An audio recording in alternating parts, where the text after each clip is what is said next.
New York City. They say you either love it or hate it. I say it's both. I've loved the energy and international influence since I first visited. Then I moved here and felt the flip side, the noise, the smell, the stress.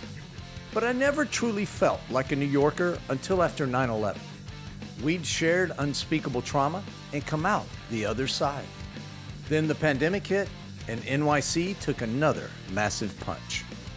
Unlike 9/11, when the country pulled together, fair-weathered friends said New York is dead.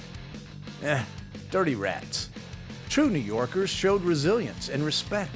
They wore masks, got vaxxed, had each other's back. And guess what? Now NYC is back. Again. Our coast is clear, so y'all come on back now too. But let's get beyond the mass tourism trail. I once was a greenhorn too, so relax, I got you. It's time. Let's go NYC, why this place means so much to me.